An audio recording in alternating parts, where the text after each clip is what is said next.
उत्तराखंड में अभी 3,500 लोग फंसे। रेस्क्यू ऑपरेशन में बारिश बन रही है बाधा। सेना के मुताबिक अभी तक हर्षिल से 500 लोगों की एयरलिफ्टिंग की गई है और बद्रीनाथ से 800 लोगों को निकाला जा चुका है। इनमें से 375 लोग पैदल ही निकाले गए। हर्षिल में 450 लोगों को अभी भी निकाला जाना बाकी है और करीब 3,000 लोग बद्रीनाथ से निकाले जाने के लिए अपनी बारी का इंतजार कर रहे हैं। उत्तराखंड में 8,000 जवान राहत और बचाव अभियान में लगाए गए हैं। जंगल चट्टी इलाके में सेना का खोज अभियान तीसरे दिन भी जारी रहा और वहां कोई भी श्रद्धालु फंसा हुआ नहीं पाया गया। सैलाब के बाद उत्तराखंड के सैकड़ों गांवों में फैला महामारी का खतरा। सड़ती लाशों से जहर बना नदियों का पानी। कई गांवों का न्यूज 24 ने लिया जायजा। उत्तराखंड में महाप्रलय के बाद अब महामारी का खतरा बढ़ गया है। जल प्रलय के बाद अगर सरकार अब भी नहीं जागी तो जल्द ही कई इलाकों में महामारी कहर ढा सकती है। उत्तराखंड के कई गांव खासकर रामपुर, सीतापुर और सोनप्रयाग में डायरिया के मरीजों की तादाद पिछले कुछ दिनों से बढ़ी है। उत्तराखंड में बीमारों के इलाज में लगे डॉक्टर्स के मुताबिक अगर महामारी की रोकथाम के लिए सरकार ने कार्रवाई नहीं की तो कई लोग बेवक्त महामारियों के शिकार होकर अपनी जान गंवा सकते हैं। केदारनाथ में हादसे के बाद मंदाकिनी नदी के किनारे भी खुले में कई शवों के पड़े होने की बात सामने आई है। इंसानों और जानवरों के ये शव नदी के पानी को जहरीला बना सकते हैं। खतरा इस बात का भी है कि गंगा समेत दूसरी नदियां लाशों को अपने साथ बहाकर और राज्यों में भी ले जाएंगी। हरिद्वार में कई दर्जन लाशों को नदी से निकाला गया है, जबकि उत्तर प्रदेश के मुजफ्फरनगर, बुलंदशहर और बिजनौर में भी गंगा से कम 15 शव निकाले गए हैं। देहरादून के दून अस्पताल में 3 साल की मासूम को पिछले 4 दिनों से अपने मम्मी पापा का इंतजार है। इस मासूम को तीर्थयात्री गौरीकुंड से ऋषिकेश ले आए थे। सैलाब में जख्मी हुई मासूम को ऋषिकेश के सरकारी अस्पताल में भर्ती कराया गया है और इसकी देखरेख का जिम्मा चाइल्ड हेल्पलाइन को सौंपा गया है। मासूम की बिगड़ती हालत को देखते हुए डॉक्टर्स ने इसे 24 जून को देहरादून के दून अस्पताल में रेफर किया था। इस बिटिया के माँ बाप या दूसरे रिश्तेदार कहाँ हैं, इस बारे में कोई खबर नहीं। केदारनाथ में आए सैलाब से किसी तरह जिंदा बचकर लौटे बीजेपी लीडर अश्विनी चौबे ने रो रो कर सैलाब की सितम की कहानी बयां की।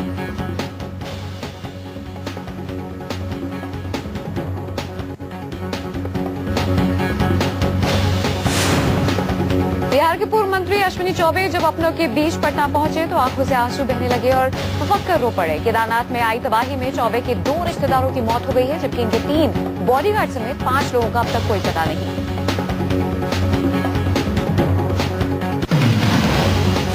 उत्तराखंड में आई आपदा के बाद राहत कार्यों को लेकर राजनीति चरम पर है। उत्तराखंड में राहत बचाव कार्य का श्रेय लेने के लिए देहरादून के एयरपोर्ट पर कांग्रेस और टीडीपी सांसद के बीच मारपीट हो गई।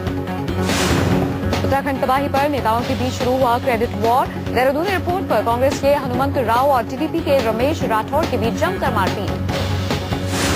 एयरपोर्ट पर हुए इस झगड़े के दौरान आंध्र प्रदेश के पूर्व सीएम चंद्रबाबू नायडू भी मौजूद थे। नायडू ने पूरे वाकये की निंदा की।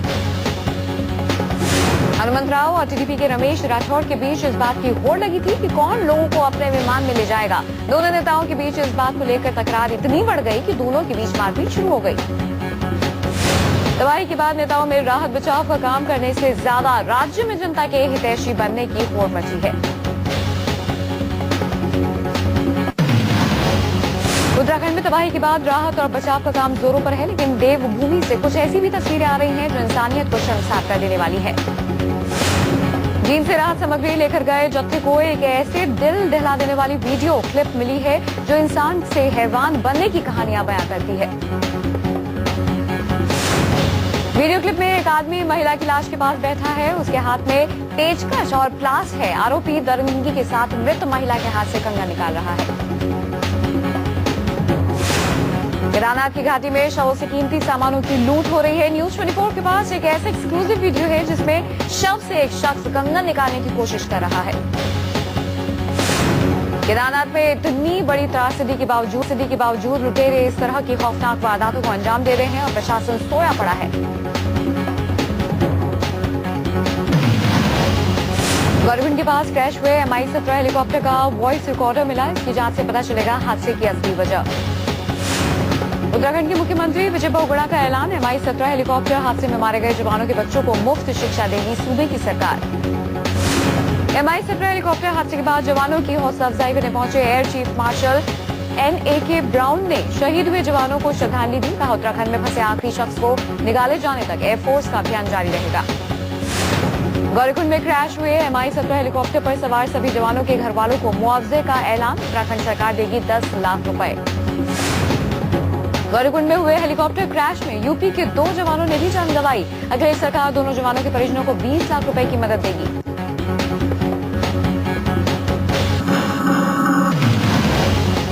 उत्तराखंड की मदद के लिए आगे आया केंद्र। पेंशन फंड के तहत उत्तराखंड सरकार को दिए जाने वाले 350.79 करोड़ रुपए इसी महीने दे दिए जाएंगे। पहले किश्तों में देने थे ये पैसे।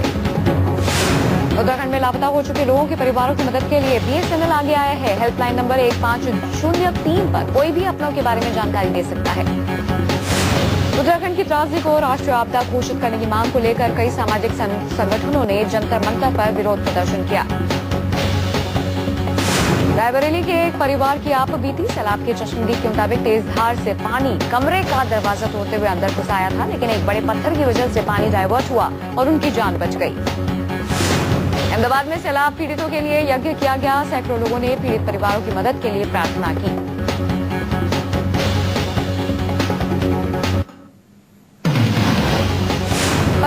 गुजरातियों को बचाए जाने के मोदी के बयान पर राजनाथ की सफाई। कहा मोदी ने ऐसा कोई बयान नहीं दिया।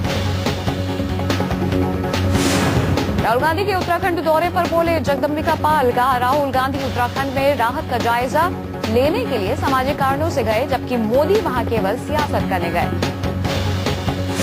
बीजेपी लीडर मुख्तार अब्बास नकवी के मुताबिक राहुल गांधी उत्तराखंड में किसी राहत का जायजा लेने नहीं गए, वो केवल फोटो सेशन करवा रहे हैं। राहुल के उत्तराखंड दौरे पर बीजेपी नेता बलबीर पुंज ने कांग्रेस पर निशाना साधते हुए कहा कि अब बहुत देर हो चुकी है, राहुल की छवि नहीं सुधरने वाली। राहुल गांधी के दौरे पर उठे सवालों का जवाब देते हुए कांग्रेस नेता अखिलेश सिंह ने कहा कि अगर राहुल सैलाब के तुरंत बाद गए होते तो काफी दिक्कतें आती।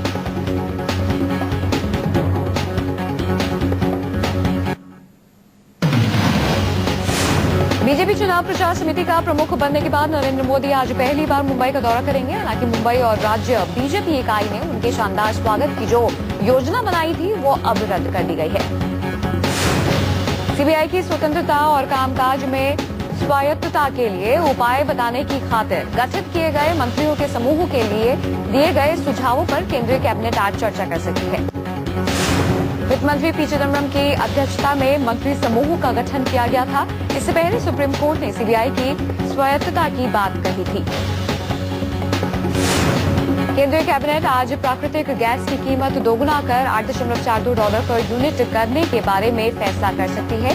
3 साल में पहला मौका है जब इस मुद्दे पर विचार किया जाएगा। तमिलनाडु में आज राज्यसभा की 6 सीटों के लिए वोटिंग। सूबे में राज्यसभा सीट के लिए करीब 17 साल के बाद होगा मतदान।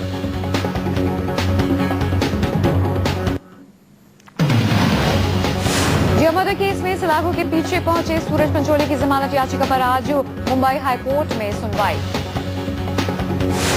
मुंबई के आर्थर रोड जेल में बंद सूरज ने अपनी जमानत अर्जी में कहा है कि जिया और उसका रिश्ता आपसी सहमति पर आधारित था। सूरज ने जिया की मां राबिया खान पर जिया की चिट्ठियों के गलत इस्तेमाल का आरोप लगाया। सूरज को बॉलीवुड एक्ट्रेस जिया खान खुदकुशी मामले में 10 जून को गिरफ्तार किया गया था। जिया ने 3 जून को पंखे से फांसी लगाकर आत्महत्या कर ली थी। लखनऊ के कोतवाली इलाके में एक दिल दहलाने वाली वारदात सामने आई है। 11 महीने के मासूम को एक दरिंदे ने पटक पटक कर मार दिया। चश्मदीदों के मुताबिक आरोपी ने मासूम को सिर्फ इसलिए मौत के घाट उतारा क्योंकि बच्चे ने उसके कपड़े पर पेशाब कर दिया था। पुलिस फरार आरोपी की तलाश में जुटी है।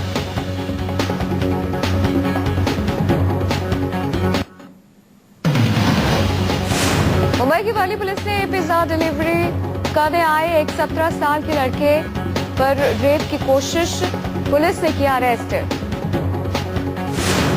मुंबई में पिज्जा डिलीवरी बॉय ने लड़की को घर में अकेला देखकर की उसकी आबरू लूटने की कोशिश। लड़की के विरोध के बाद आरोपी ने लड़की को चाकू मारा। ग्वालियर के डांग वाले बाबा की पहाड़ी पर हुई खूनी मुठभेड़ में 2 इनामी बदमाश मारे गए। एनकाउंटर में 2 पुलिसकर्मी भी जख्मी। पुलिस को लंबे वक्त से टेरर टैक्स वसूलने वाले पप्पू यादव, जीतू यादव और वीरेंद्र की तलाश थी। एक शख्स को गोली मारने के बाद डांग वाले बाबा की पहाड़ी पर इनके छिपे होने की खबर मिली थी। ग्वालियर के गुंडों पर पुलिस का कड़ी कार्रवाई। घेराबंदी के दौरान बदमाशों ने पुलिस पर फायरिंग करना शुरू कर दिया था, लेकिन जवाबी कार्रवाई में पुलिस ने तीनों को मार गिराया।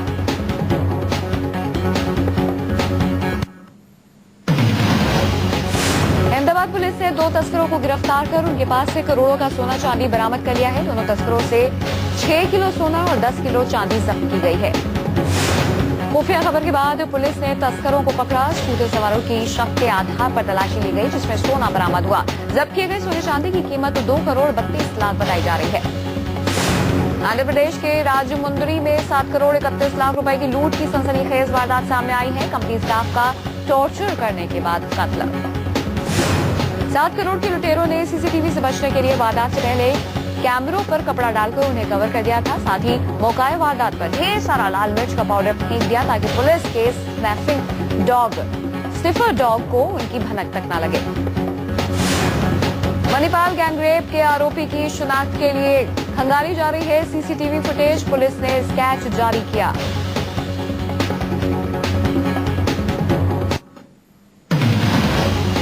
बाबा बर्फानी के दर्शन के लिए आज आधार शिविर भगवती नगर जम्मू से भक्तों का पहला जत्था रवाना होगा।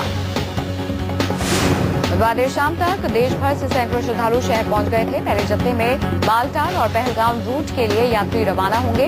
रक्षाबंधन पर 21 अगस्त तक चलने वाली श्री अमरनाथ यात्रा 55 दिन की होगी। इससे पहले 2010 में यात्रा 55 दिन की ही रही थी।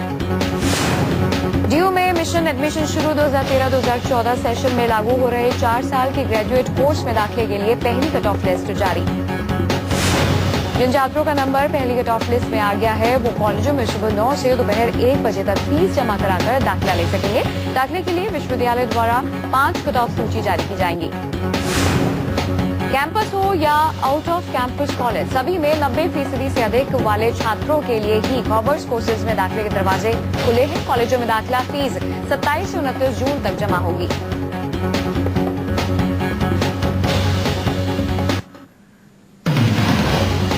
मुंबई पुलिस ने अवैध रूप से रह रहे आधा दर्जन नाइजीरियाई नागरिकों को अरेस्ट किया। डोंगरी इलाके में बिना पासपोर्ट वीजा के पकड़े गए। मुंबई की डोगरी में पुलिस ने 40 लाख रुपए का गुटखा बरामद किया। पुलिस ने 2 लोगों को रंगे हाथों गिरफ्तार किया। राजकोट पुलिस ने चोरों के गैंग का पर्दाफाश किया। 40 घरों में चोरी करने वाला चोरों का गैंग क्राइम ब्रांच के शिकंजे में। माओवादियों के इलाके में पहुंची दीदी ममता बनर्जी ने झारग्राम का दौरा किया। कई जगहों पर की पब्लिक मीटिंग। बिहार के गया में बौद्ध मंदिरों पर हमले की धमकी के बाद सुरक्षा व्यवस्था पुख्ता की गई। बड़ी तादाद में पुलिस तैनात।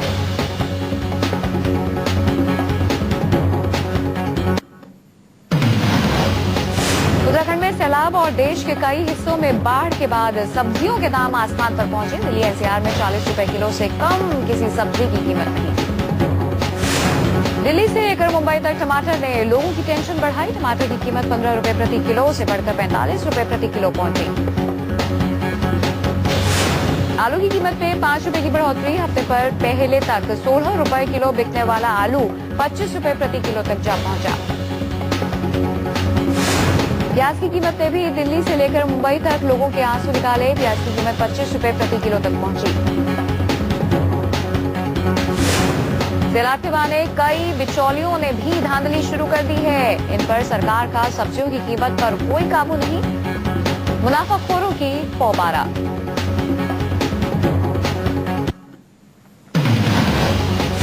कश्मीर घाटी को रेलवे का तोहफा। प्रधानमंत्री मनमोहन सिंह और यूपी अध्यक्ष सोनिया गांधी ने बनिहाल से काजीगंज तक रेलवे सुरंग का उद्घाटन किया। जम्मू के बनिहाल से कश्मीर के काजीगुंड तक बिछाई गई नई रेल लाइन। अब सालों भर मुमकिन हो सकेगा रेल का सफर। कांग्रेस अध्यक्ष सोनिया गांधी के मुताबिक रेलवे लाइन के शुरू हो जाने से राज्य में पर्यटन को काफी बढ़ावा मिलेगा। जम्मू से घाटी को जोड़ने वाली ये रेलवे लाइन में एशिया की सबसे बड़ी रेल सुरंग है। बिहार के मुख्यमंत्री नीतीश कुमार ने गृह मंत्री सुशील कुमार शिंदे की मौजूदगी में कहा कि बिहार को स्पेशल स्टेट का दर्जा दिया जाना चाहिए। बिहार के सुपौल में गृह मंत्री सुशील कुमार शिंदे ने 552 किलोमीटर की बॉर्डर रोड के प्रोजेक्ट को लॉन्च किया। इस मौके पर नीतीश कुमार भी मौजूद थे।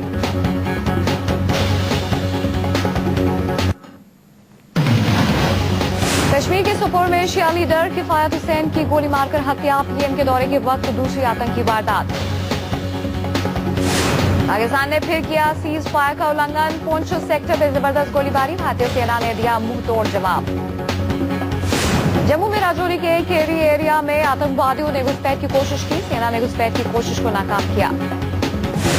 पश्चिम बंगाल के मालदा में बम ब्लास्ट, 15 लोग जख्मी, ब्लास्ट के बाद अफरा तफरी। मालदा के गजोल बस स्टैंड के पास मोटरसाइकिल पर सवार 3 लोगों ने की बमबाजी, दुकान पर फेंका बम।